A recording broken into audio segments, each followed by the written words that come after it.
तो चलिए डॉक्टर स्वाति माहेश्वरी, एक स्वदेशी वैक्सीन को मंजूरी दे दी है इस्तेमाल की, यानी कि अब पूरी दुनिया में जो 10 वैक्सीन इस्तेमाल की जा रही है उसमें एक भारत की वैक्सीन भी है।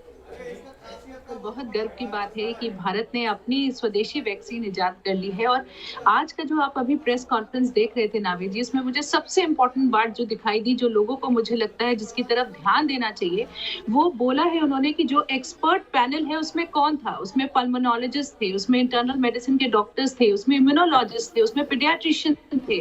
तो आप ये मान के चलिए कि जब ये वैक्सीन अपने पैमानों पर खरी उतरती है तो ये जो इसको आंक रहे हैं, जो मापदंड देख रहे हैं कि क्या सही में वैक्सीन सही है या नहीं लोगों के लिए, तो लोगों के मन में जो लगातार ये शंकाएं हैं कि क्या हमें कोई साइड इफेक्ट्स तो नहीं हो जाएंगे, हम पर कोई दुष्प्रभाव तो नहीं पड़ेगा। तो आपके लिए ये जानना सबसे जरूरी है कि जो एक्सपर्ट पैनल इसको मंजूरी देता है वो किन लोगों का है। वो डॉक्टर्स ही हैं जो कि जानते हैं कि शरीर पर क्या असर पड़ेगा वैक्सीन का। तो अब लोगों को और भी ज्यादा विश्वास करना चाहिए। और वही स्वदेशी वैक्सीन के लिए साफ तौर से ये कहा गया है कि इसका एस्टैब्लिश ट्रैक रिकॉर्ड है, यानी कि जिस पद्धति से हमारी स्वदेशी वैक्सीन बनाई गई है, अगर आप देखें तो पहले हेपेटाइटिस की, इन्फ्लुएंजा की, पोलियो की, ये सब वैक्सीन इसी पद्धति से बनाई गई हैं। और इसलिए इस वैक्सीन पर हमें बहुत ज्यादा भरोसा भी है क्योंकि ये पहले से ट्राइड एंड टेस्टेड टेक्नोलॉजी है।